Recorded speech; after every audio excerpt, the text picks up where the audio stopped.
Well, I've seen it all my life, as I've traveled down south to go visit family ever since I was a baby, making trips to Toronto and traveling down Highway 69. Back when I was 4 years old, they just managed to go up and over the hill near Port Severn. Today, they still have 60 kilometers left to 4-lane of this highway. Since the time I was born, they have only had 250 kilometers to 4-lane. I am now 40, and it is still not complete. But why is this? And why is it there are so many areas in this province of Ontario, both north and south, that do not have proper infrastructure for the highway services? When you go to provinces like Quebec and Alberta, and hell, anywhere on the East Coast, they have an expansive highway network. But in Ontario, the most populous province and the province that makes the most money for this country, still has a massive infrastructure deficit. Being from the north, I know this the most, because all of the money that is used for the infrastructure services in this province, 98% of it goes south of the Muskokas. But why is that? And why is it that even south of the Muskokas, there is still a massive infrastructure deficit? Well, that's one of the things we're going to take a look at today on the AutoLooks podcast.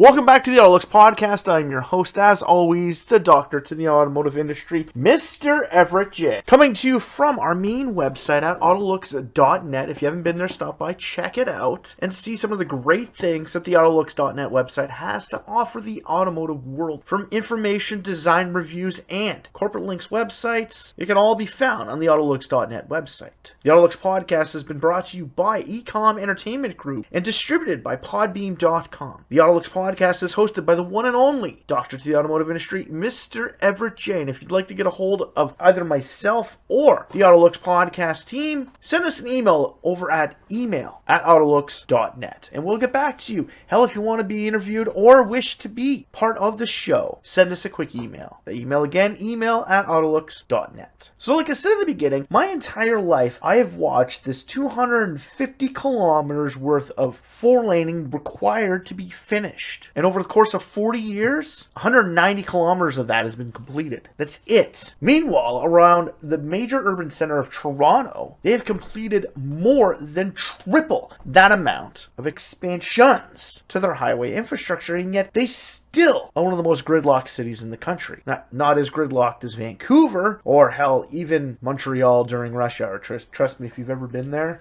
Montreal during rush hour is even worse than being stuck in the 401 during rush hour. Trust me, I have been through it. The 16 lanes you get in some areas on the 401 is way better than being stuck in any of the 6 to 8 lane highways that they have running through Montreal. Even though they got more, it's not better laid out. But yet again, when you go east of Ontario, every province has massive amounts of 4-lane infrastructure. The East Coast, when I was out there in the 90s, so when I was about 13 years old, we made a trip to the East Coast of Canada, and that's when they were just starting the massive infrastructure development for expanding their highway network.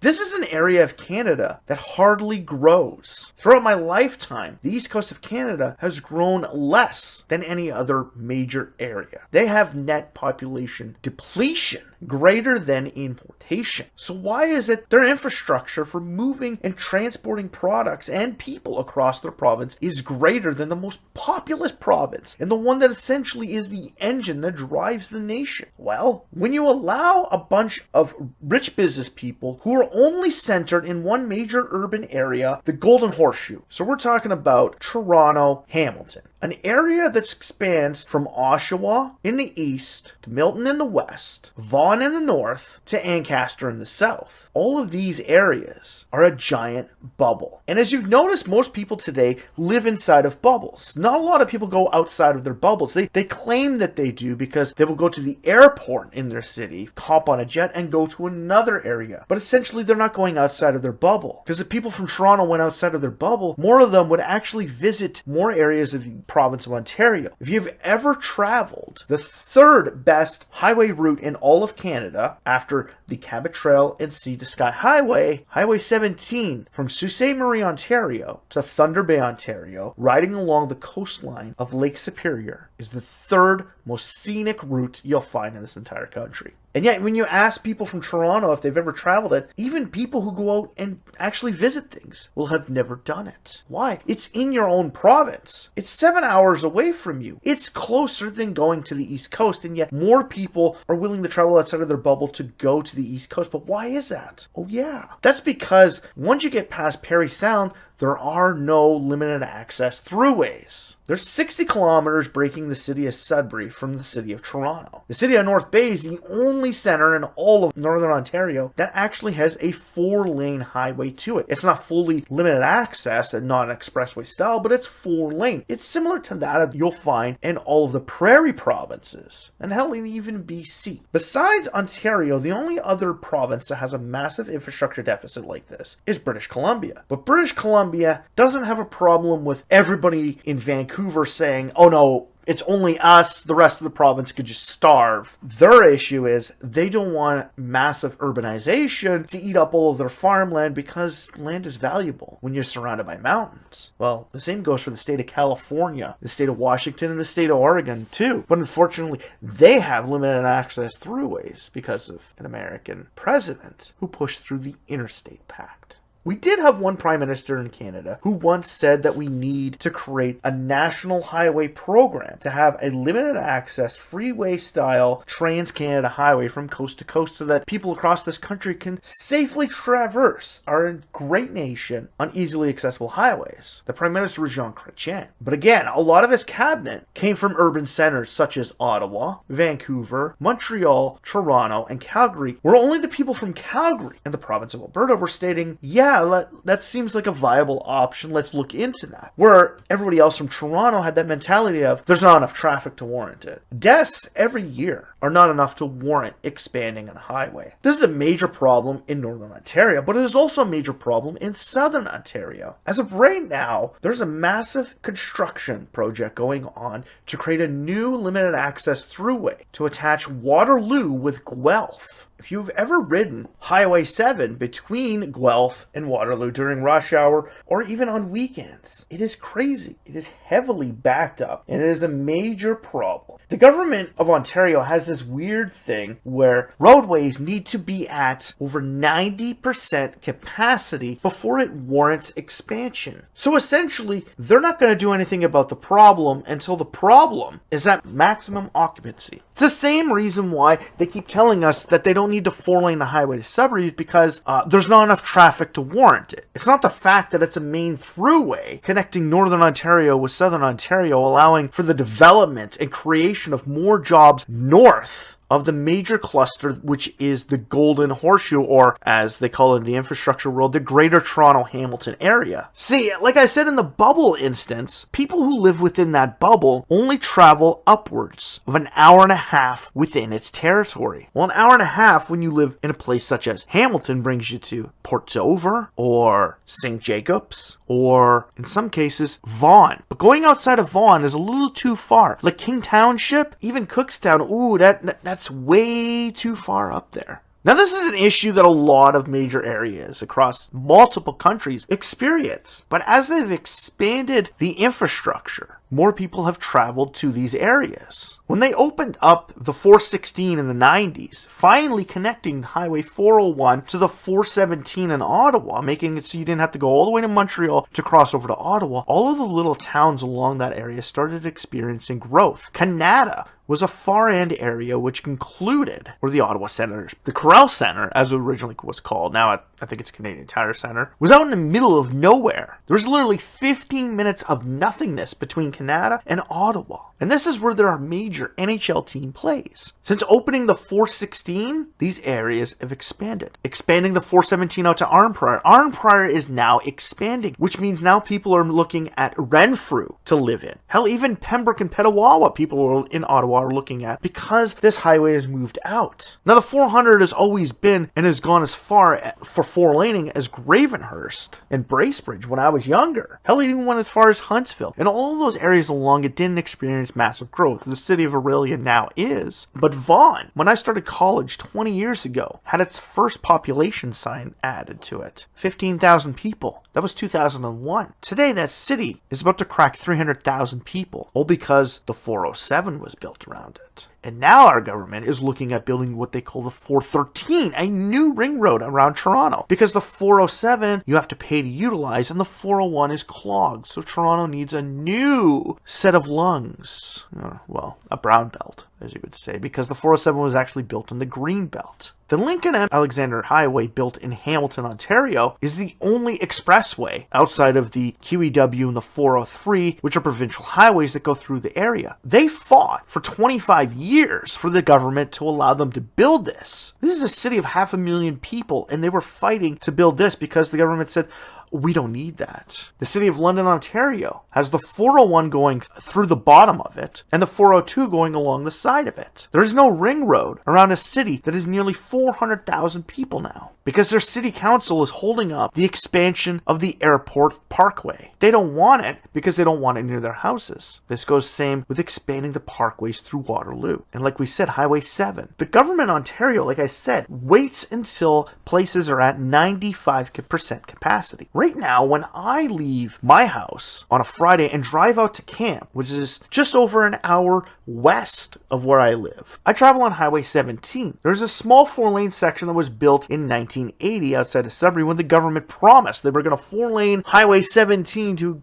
ease congestion. They built 20 kilometers outside of Sault Ste. Marie, outside of Sudbury, and outside of North Bay. Those 20-kilometer stretches were the only sections that government built, and they did it to get into power, and that is it. They at least kept their promise back then. Where our government now in this province has stated they will complete Highway 69 before the end of their first term. We are now about to enter our second year of the second term of the PCs run by the Ford government. And there hasn't been anything happening on Highway 69 in the expanse of Highway 400 to Sudbury. 60 kilometers. The only reason why North Bay has their 4-lane highway, even though Highway 11 in certain areas has less traffic than Highway 69 to Sudbury, is because the premier at the time that was nearing completion was from their city. So is that how we get infrastructure built in this province? Is to make sure that the premier comes from our main city? Toronto is getting all these brand new throughways, subways, light rail systems because the premier comes from Toronto and has never gone outside of his own bubble. If the man literally got in his own car, drove during rush hour from Toronto all the way to Thunder Bay on a long weekend in the middle of summer, he would understand the amount of traffic along the Trans-Canada Highway across this province. In the city I live in, Sudbury, they built an expansion to ease congestion on LaSalle Boulevard. LaSalle Boulevard, during rush hour, still only reached 70% occupancy. It was not gridlocked. There was only one area that was gridlocked and would only hold you up by 8 to 10 minutes. And then they rebuilt the intersection, which reduced that time down to 5 minutes. And then they expanded Mealy Drive, something they've been fighting with the government since I was born to build. When you travel on it in the middle of the day on a weekend, there's nobody on it. When you travel on it during rush hour, there's a lot of people on it. It runs at 35% capacity, and that's at peak times, reducing the traffic on LaSalle Boulevard to a maximum of 55% capacity. Our car-centric city, we know that we have to travel. Considering the fact we have rock breaking up everything in our city, we know we need to expand our roadways because it's not easy to create crossroads for major centers. When you go from New Sudbury to downtown, there's a crossroad at Barrydown, and the next one is at Notre Dame. Well, that's 8 kilometers. 8 kilometers in a main city before you have a crossroad where LaSalle and the Kingsway can get connected. Those are east-west links. The north-south links are between 8 to 10 kilometers away from each other. So if we in this city waited similar to that of cities like Sault Ste. Marie and North Bay and waited until the government mandated amounts were in place, Mealy Drive wouldn't exist and people would be stuck in gridlock. More and more gridlock.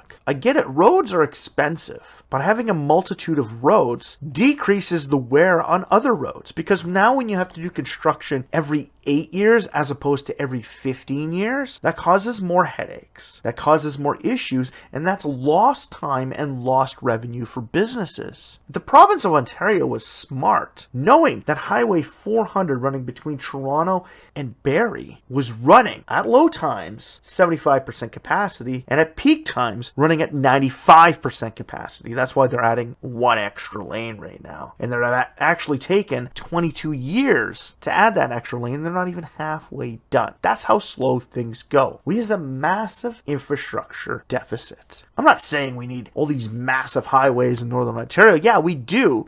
Highway 17 from Batchewana Bay all the way across to Mattawa, the 4-laning all the way up to Sudbury and a little north to Dowling, and then 4-lane expansion from Nipigon all the way to the Manitoba border. Now, why do I state these areas? Is because from Nipigon to Thunder Bay, there's only one highway when you cross this province. So when that highway shut down, you're fucked. There's no other way around it. And there's lots of these in Ontario. In the wintertime, transport traffic is all routed to Highway 11, going through the northern routes. It's flat, it's boring, and trust me, I've done it once, and that's it. Like Kapuskasing, Hearst, New Liskeard, nice little towns. Cochrane's got polar bears. Go swim with the polar bears if you really want to, and you can go catch the train to take you up to the James Bay in Ontario. But it's still boring. Transports take that in the wintertime because Highway 17 gets shut down because, like I said, it's an amazing highway that runs the coast of Lake Superior along the mountain range on the north side of Great Lake. But when that highway shut down, you're hours, not minutes, hours away from the next cutoff you can take to get over to Highway 11. When it gets shut down between Nipigon and White River, you actually have to go up towards Manitowage and take a back highway. My big bosses, like our main office to where I work, is in Thunder Bay. They got shut down just before Wawa once and had to go back and go up Highway 11. It added 6.5 hours to their trip. When Highway 69 for me gets shut down, and I'm going down it, and I have to go out of my way to go to Albin, that adds an extra 2 hours to my trip. Well, in the south, if Highway 7 got shut down, the one they're expanding between Waterloo and Guelph, that adds 30 minutes to my trip. And even if that highway shuts down, I still only have to go an extra 10 minutes out of my way. Where if 69 was shut down, and Highway 537 was shut down, I would have to go all the way back to Sudbury. And each highway that gets shut down adds another 2 hours in Northern Ontario to your trip. 2 hours minimum. When the Spanish River Bridge, if that were to collapse, my parents couldn't get to Sudbury in the wintertime. They would literally have to drive all the way to Sault Ste. Marie, up to Wawa, all the way over to Timmins and down to get to Sudbury if my dad had an appointment and it was wintertime. In the summer, they can hop the boat, the Chichiman, from South Baymouth across. But like I said, this is because of a major deficiency. If the province of Ontario was smart, similar to that of the East Coast and out west, they would make it so that when roads hit 50% capacity, they start looking into the expansion for future reference. And the second it hits 60% capacity, they start the process to build it. Highway 17 between Mattawa and Batchewana Bay from May until November, okay, so 6 months of the year, half of the year, runs at 75% capacity. Sure, in the wintertime, it only runs at the lowest point 20% capacity and at the highest point 52% capacity. So it's not as high. But during those summer months, if something major happens, that's shut down in your hours without anything moving. The province of Ontario was proven right 1 year. One faithful year that their mindset of only waiting until things hit 90% capacity for expansion and not having alternative routes in place is detrimental to the economy of the country. Engineering firm from Toronto, Ontario decided they were going to head up the engineering of a brand new cable stay bridge in Nipigon, Ontario. Nipigon, Ontario is situated in the far bay of Lake Superior, out essentially an hour and a half drive outside of Thunder Bay. Well, Nipigon is where Highway 11 comes back and meets Highway 17. And in between the connection on the east side of the Nipigon River and until you get to Thunder Bay, Highway 17 is the only highway east-west in the entire province of Ontario. Well, when they built that bridge, the first winter it was open to the public, that engineering firm didn't understand how cold airflow underneath that bridge on the Nipigon River gets. They built it to a standard similar to that they would build for other areas of Ontario, not cold front coming off Lake Superior, where wind gusts underneath that bridge can reach -60. And guess what happened? The bridge broke away from the edge. A 2.5-foot gap opened up on it. And for 3 days, the province of Ontario was shut down. Unless you had your papers and were willing to go across the border and travel through the United States, there was no other way around it. Truckers who did have that information had 17.5 hours. 17.5 hours added to their trips just across the border and go around and connect it with Sault Ste. Marie. 17.5 hours added to their trip, whether they were stuck on either Thunder Bay side or on the Sault Ste. Marie side. All because somebody fucked up. They didn't understand the environment in Northern Ontario, and they also didn't understand the fact that if something fails in this bridge, the entire province is severed in two. It was 9 days before transport traffic resumed across that bridge. 9 days of no goods or services moving across the province of Ontario. It took 3 days before they finally put a hunk of steel across and allowed one lane at a time of personal traffic to cross that bridge. Could you imagine if you were coming from Schreiber, Ontario, going to Thunder Bay for an appointment? You have cancer and you have to go to the hospital because of your appointment. And now you're stuck waiting 3 days to cross. All because the province of Ontario states that that highway only has 50% capacity maximum. Why do we need to create a secondary road? Why do we need to expand it? They don't care about your safety. The province of Ontario, their massive infrastructure deficit is based off of numbers only. They don't care about your well-being. They don't care about your livelihood. And they don't care about your business. And that's a problem. From a province that says we are open for business, they don't give two shits about your business because they rather your truck sit on the 401 in gridlock for 2.5 hours while you're losing money because they refuse to put an expanded throughway in. They want your goods, your precious metals for your brand new batteries for your EV cars sitting on a highway in Northern Ontario for 6.5 hours because the highway's closed and the truck can't get around. How much money did you lose in that 6.5 hours? Let's just put this into perspective. Honda Alliston has just-in-time inventory, and they will charge you. This is what I learned when I was in school back in 2001. So 22 years ago, they used to charge you $186,000 an hour if your delivery was late. An hour. $186,000 an hour, because that's how much it cost them to shut down their production line. There was one company that had trucks stuck in Aurelia for 4.5 hours, and it nearly bankrupt the company because they couldn't move product. 400 was shut down, and this truck wasn't allowed to use most of the back roads to get to Alliston. The trucks were stuck. And instead of the province expanding the 404 to meet Highway 11 just outside of Bracebridge, Ontario, and expanding the 427 all the way up to Highway 400 near Penetanguishene, they allowed those trucks to sit there and that company to essentially almost hit bankruptcy. There's a lot of places in this province that need better infrastructure. St. Thomas, Ontario is getting Canada's biggest battery manufacturing plant from Volkswagen. Sure, they're close to the 401, but there's no other throughway. If you've ever been to the town of St. Thomas, Highway 3 going through it has actually been set up to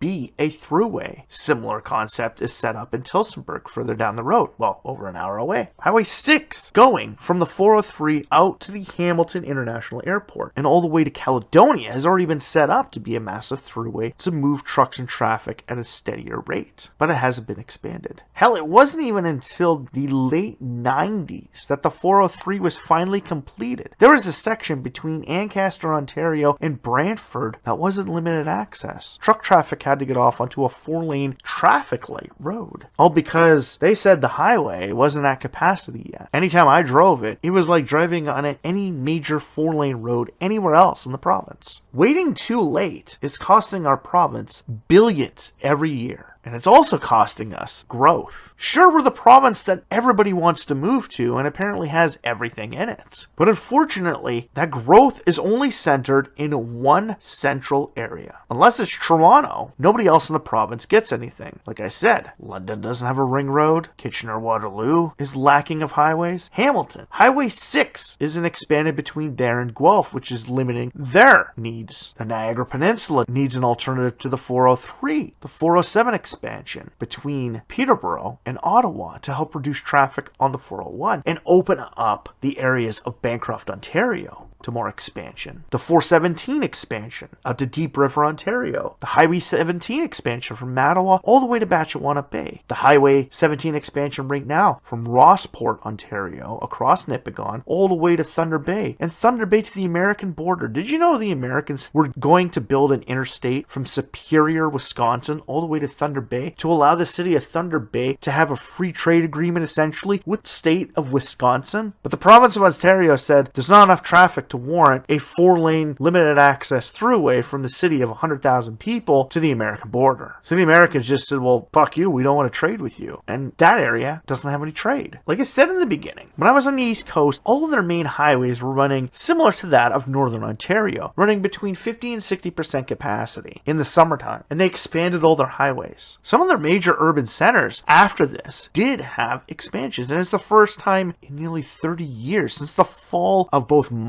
coal mining, and the fishing industry on the east coast of Canada that those areas were growing. Hell, the Rock, Newfoundland, ever since the expansion of the highways outside of St. John's, those areas have increased in growth. And hell, it's an island. There's nothing else, but they've experienced growth. Alberta, you could drive all the way to Grand Prairie on a 4-lane roadway. That's as far north you can go. Hell, you can go to Fort McMurray, and unfortunately it's not 100% connected with Edmonton. And if you've ever traveled that highway has the same amount of traffic that you find on Highway 17 between Sault Ste. Marie and Sudbury. And they expanded it in Alberta because it was a safety factor. Because when they had to shut that down, billions of dollars in oil revenue was drying up. When Highway 17 gets shut down, the minerals that are required for these EV batteries that Volkswagen is building in Southern Ontario, who has signed deals with Electra Battery, who has a refinery in Northern Ontario to supply these materials to Volkswagen.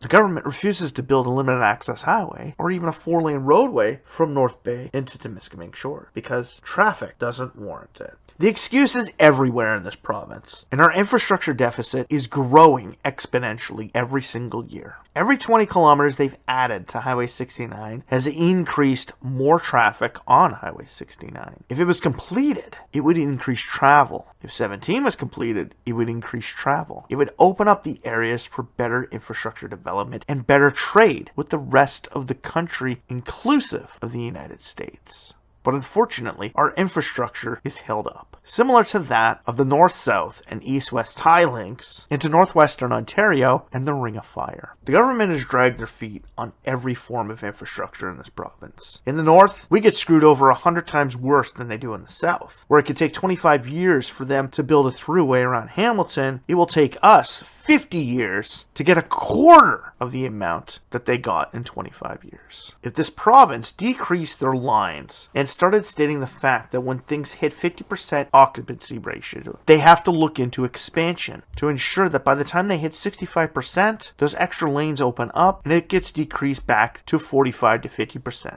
Maintaining the infrastructure and maintaining the flow of traffic. Because without that, they're costing us money. And if you want major proof of it, look at BC. Sure, it's expensive to do business there. And sure, it's highly expensive. More expensive there to build a limited access throughway through the mountains on Highway 1. But BC's starting to realize that if they created a safer link, people could travel along it safer, which means it wouldn't be shut down, which means they wouldn't be losing money and revenue. The more taxes you get, the bigger you get, the more money you have to expand all your services. They are starting to realize this. Unfortunately, only on Highway 1. Everywhere else in the province could just go suck it. They have the same mentality as Ontario. If Ontario's mentality changed for that, an infrastructure was put in place between Nipigon and Thunder Bay, Sault Ste. Marie, Mattawa, Sudbury, Toronto, Gravenhurst in Toronto, and the 413 was built to go from Hamilton, Ontario all the way to Peterborough, and from Peterborough all the way to Ottawa. It would make it so much easier to travel this province and see the greatness that's around us. It would allow more people to get outside of their bubbles. Because as I learned when I was living down south for college. Most of those people had never been further north than Barrie, because they originally thought the end of the world was in Barrie, because that's where the 4-lane ended. After that, we're all towns of 1,000 people and nothingness for about 2 hours until you get to Manitoba. It's kind of funny because 85% of the province of Ontario is north of Toronto. Understanding that, and understanding the fact that infrastructure needs to be put in place quicker than when it reaches maximum occupancy, this province could really reduce its infrastructure deficit. And no matter what you put in place for car sharing, carpooling, light rail, or any other transit systems, highways are still going to be required for the transportation of goods and services. So until this province realizes that they need to decrease maximum rates of all of these highways, a province is going to continue bleeding itself of all of this money. And putting everything in Toronto only means that they benefit only inside of their bubble. Because all of those guys that have to take stuff outside of that bubble, the transportation corridor, well, they know what it's like outside of the bubble. And outside of the bubble, it sucks. So, Premier Ford and the Ontario government, I got one thing to say to you. You can go fucking suck it. Because your mentality for expanding infrastructure is highly outdated. And you're retarded if you think that infrastructure should only be expanded when it reaches its maximum point. Everybody knows that when your business is growing, you don't wait until the very last second to expand. You expand before you get to that point. And the rest of the province is crying to be expanded because we've reached that point. And we're sick and tired of having to wait to get to that point just to get expansions, and then waiting another 20 years to have those expansions put in. So open your eyes. We're all in this together. And when the infrastructure all works together, the province will be a better place. You ever notice Alberta grows across the board? Same with the East Coast. Unfortunately, only one area of Ontario grows, and that is an area that's been a belt since the 1960s.